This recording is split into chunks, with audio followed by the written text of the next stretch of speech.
I'm here at ASAE Annual in Dallas, and I'm here with Tamer Ali of Digital Ignite. Hi. So Tamer, just tell us a little bit about Digital Ignite, who you are, what you do. Sure.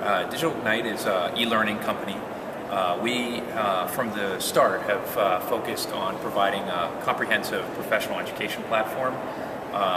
So we are focused primarily on associations, communities of interest that need to educate or provide education for a population, a profession, or a specific trade. So the core group of our clients represent either their professions or their education publishers. And what makes you different than other companies that might sort of work in the same space? That's a good question. For us, I think what we try to be is, from our strategy to our roadmap, we are focused on providing the most comprehensive hub to manage and deliver education for a profession as a life cycle. We do not want to just be a learning management system. We think that everybody should have that as a primary component. We think that the real differentiators are that we have a social component. We want to manage and help them deliver that informal capacity of their peers exchanging, whether they're radiologists or management accountants.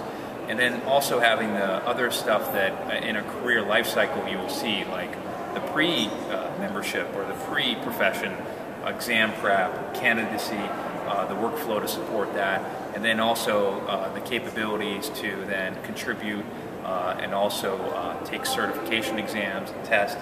We feel like we have that entire suite, including things that happen in the atypical mode, like a live or an external event. We have capabilities to manage that as well. Great. And talk a little bit about how you see knowledge management fitting in with learning management. Yeah, that's a deep philosophical question. I think you guys are more appropriate to answer that. But from our perspective, we think that they're one and the same, and that they're very intermingled for professional development or learning management.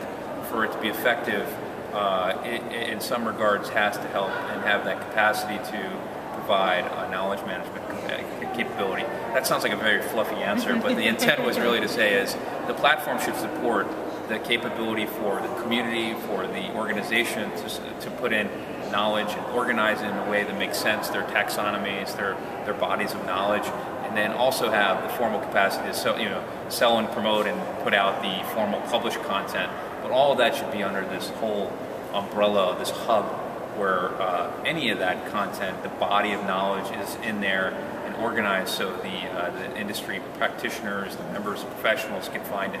So I think they're one and the same, and that's not to escape your question, but I think if we're not evolving that way, we should, because I think professional development is knowledge management, how you can organize it and put it together and make sense for a career at any point in that career life cycle should be what we were doing.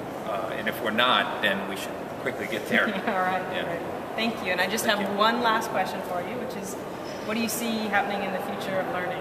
Wow, these are heavy questions, and as you can see, I'm not very prepared for them. But I think you're savvy, and what you're predicting, I do see the massive online courses as a very good potential for the association space. In general, I think that more and more multimedia, now that the bandwidth can handle it, especially what we see in like Khan Academy and TED.com, where video is being more and more component. I see formality lessening and more informality, and like these Khan Academies where it's just one person speaking and annotating.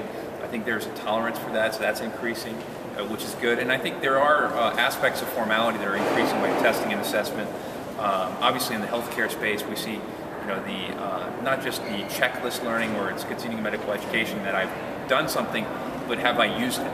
And I think the next frontier in our digital space is being able to give clients tools so that they can use those tools to test performance assessment. I don't think we're there yet, frankly, but I think we're getting the sense that we need to do that. And the good thing is the industry is enforcing it in some way, so that's always a good way to incent R&D. So I think that those things are happening in formality, the social capacity even more, and less the cafeteria model of here's our continuing medical education, or here's our continuing education, come take it, and then we'll send you a certificate. Those are great, we need those, but I think the more and more people are seeing is that we represent our profession.